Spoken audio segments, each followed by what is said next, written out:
정몽규 대한축구협회장이 사선에 도전하는 각오를 전하며 축구팬들의 분노가 높은 상황입니다. 정몽규 회장은 19일 오후 20분 혼의정재단 빌딩 1층 컨퍼런스홀에서 가진 기자회견에서 제55대 대한축구협회장 출마를 공식 선언했습니다. 선거는 다음 달 8일 실시되는데요. 축구팬들의 거센 퇴진 여론, 국회의 현안질에 문화체육관광부의 자격정지 이상의 중징계 요구 등 전방위적 압박 소개도 사연임. 도전에 대한 질문이 나올 때마다 심사숙고해 결정하겠다는 말만 반복했던 정몽규 회장은 이날 직접 출마를 선언했습니다. 1시간 전부터 취재진이 몰릴 만큼 큰 관심을 모았는데요.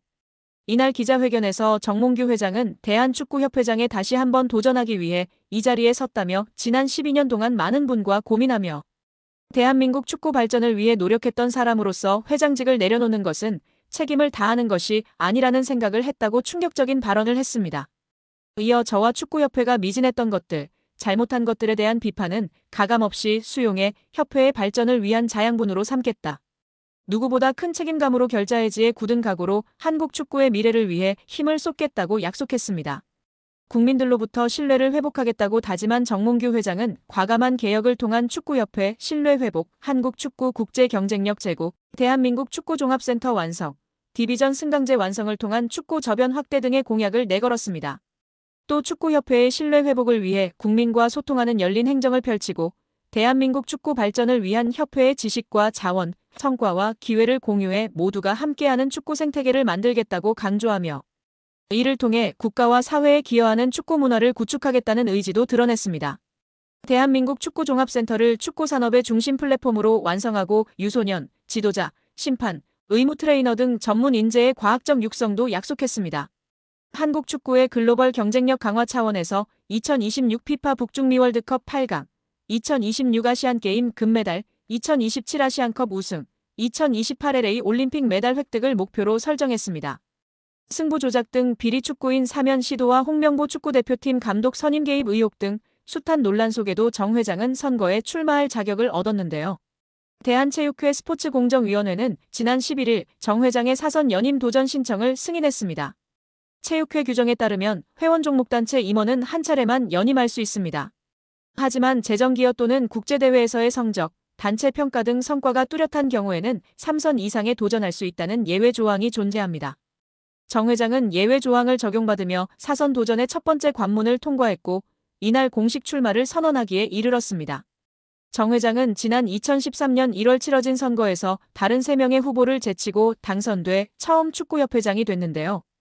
2선과 3선에 도전할 때는 홀로 입후보에 경선 없이 당선됐는데 이번에는 허정무 대전 하나시티즌 전 이사장, 신문선 명지대 교수와 경쟁하는 구도인 상황입니다. 취재진 질문 속 사연임 후 행보에 대한 질문에는 이번에 당선된다면 오연임은 안 할 것이라는 멍멍이 소리도 시전했습니다. 지금 사선 도전 자체가 미친 것인데 혹시라도 당선이 된다면 5선은 안 하겠다는 것인데요. 뭐 말도 바꿀 수 있기 때문에 진짜 이번에 못 막으면 평생 한다고 봐야 합니다. 또한 문체부 등의 감사 결과에서도 절차상 문제가 있음이 공표되었는데도 끝까지 감독 선임 절차 문제 없었다고 발언하는 등 축구팬들의 분노를 높이고 있는 상황입니다. 여기에 허정무 전 축구 국가대표팀 감독이 내년 1월 8일로 예정된 대한축구협회장 선거의 불공정 파행 가능성을 제기했습니다. 허 전 감독은 선거의 진행 주체가 현 집행부인 만큼 사선 도전을 선언한 기존 협회장 정몽규 회장에 유리한 방향으로 진행될 가능성이 높다고 지적했습니다. 그는 앞서 3일 YTN 라디오 이슈앤피플과의 전화 인터뷰에서도 1월 8일 선거 자체가 상당히 애매모호한 요소가 많다. 여러 가지 불리한 점이 많지만 이겨내겠다고 언급한 바 있는데요. 허 전 감독이 말하는 애매모호란 허 전 감독을 비롯한 다른 대한축구협회장 선거 후보들은 선거 규정도 제대로 모른 채 선거 준비를 해야 한다는 것입니다. 지난 11월 12일 축구협회 이사회는 대한축구협회장 선거관리 규정을 개정했습니다. 개정된 규정에 대해선 일부 내용만 보도됐고 아직 전문이 공개되지 않았습니다. 하지만 축구협회는 11월 29일 이미 시도축구협회, 전국연맹, 프로 1부 리그 담당자들 대상으로 공문을 보내 대한축구협회장 선거 진행을 위한 개인정보의 수집, 이용 및 제3자 제공에 관한 동의서 제출을 요청했습니다. 이는 선거인단 구성을 위한 명단 제출 요구에 해당하는데요. 허 전 감독은 이러한 요청 공문의 발송자가 선거관리위원장이 아닌 대한축구협회장이라는 점부터가 문제라고 지적했습니다. 허 전 감독에 따르면 기존 축구협회 선거관리 규정에는 시도축구협회, 전국연맹, 프로 1부 리그 등 대의원 단체에서 선거인단의 5배수를 추천하게 되어 있었습니다. 그러나 이번 공문에서 대한축구협회는 선거인단 개인정보 수집 대상으로 정관 제32조에서 정한 대의원, 그리고 정관 제10조 제1항 제1호에서 정한 각 단체의 임원 전체를 언급했습니다. 협회는 12월 9일 오후 6시까지 위에 언급한 대의원 및 임원에 해당하는 대상 전체의 개인정보 수집 이용 동의서 작성 및 제출을 요청했습니다. 허 전 감독은 이는 대의원 단체의 추천 없이 협회에서 직접 5배수의 선거인단 후보를 구성하고 여기서 선거인단을 뽑으려는 의도가 아닌가 싶다며 정몽규 회장을 제외한 다른 후보들은 선거 규정도 모른 채 선거 준비를 해야 하는 아주 불공정한 상황이다라고 일침을 가했습니다. 또 협회는 하루빨리 11월 12일 개정된 선거관리 규정 전문을 공개하고 개정된 내용의 공정성 여부는 면밀히 따져봐야 할 것이라고 촉구했습니다. 정몽규 취임 후 보조금은 11년간 3배 늘었습니다. 정부 보조금은 연간 최소 110억 원 수준이며 스포츠 토토 등 복표 수익 연간 200억 원이 지원되고 있습니다. 주요국 정부 보조금 없거나 의존도 낮으며 피파 랭킹 20위권 국가들은 70% 이상이 협회장은 전문 경영인이 하고 있고 이외 축구인 등이 하고 있습니다. 우리나라처럼 재벌 총수가 회장인 곳은 단 한 곳도 없습니다. 대한축구협회에 연간 약 300억 원의 국가재정이 투입되면서 수익에서 정부 의존도가 약 30%에 달하는 것으로 나타나며 충격에 빠졌습니다. 사실상 정부 재원이 아니면 운영이 어려운 셈입니다. 미국과 일본 등 주요국은 국가보조금 의존도가 낮은 가운데 축협의 재정 자립을 촉구하는 목소리가 나오고 있습니다. 18일 한경닷컴이 축협의 손익계산서를 분석한 결과 지난 2013년 이후 보조금과 복표 수익을 제외하면 연 평균 300억 원 적자를 기록하고 있습니다. 제대로 된 개혁을 보여주든 자신 없으면 포기하든 결론은 나와야 합니다.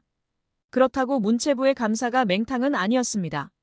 축구협회의 아픈 곳을 제대로 찌른 부분이 있었으니 천안축구종합센터의 정부 보조금 유용 문제였습니다. 축구협회는 2021년 7월 천안센터 스타디움 건립에 정부 보조금 약 56억 원을 신청했는데 사무공간이 없는 곳으로 신청한 초안과 달리 문체부와 협의 없이 사무공간 건물을 따로 짓는 것으로 추후 계획을 변경한 것으로 드러났습니다.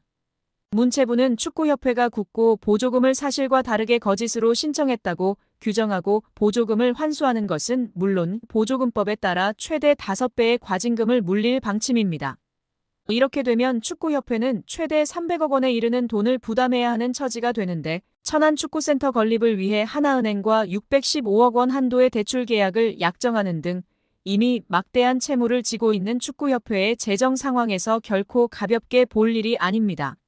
정 회장이 남은 임기는 물론 사선 연임에 성공하더라도 큰 재정적 부담을 안은 채 축구협회를 운영해야 하는 상황에 몰리게 됩니다. 문체부 고위 관계자는 아직 굳고 보조금 관련 어느 정도 과징금이 책정되는지 정확히 결정된 것은 없다. 원금 56억 원 전체를 환수할지 여부부터 심의해야 하는 상황이다라며 과징금의 정확한 규모에 대해서는 여지를 남겼다. 다만 정몽규 회장이 정부의 징계 조치에도 불구하고 사선 도전을 강행한다면 이른바 괘씸죄를 적용해 액수는 커질 수 있다는 전망도 나오고 있습니다. 유인촌 문화체육관광부 장관은 내년 생활체육 예산 중 일부인 416억 원을 대한체육회를 거치지 않고 지방자치단체를 통해 직접 집행하는 것에 대해 체육보다 다른 것을 하게 되면 관심 밖으로 밀려난다고 말했습니다. 파리올림픽에서 드러난 체육회의 낡은 관행을 근절하겠다는 것입니다.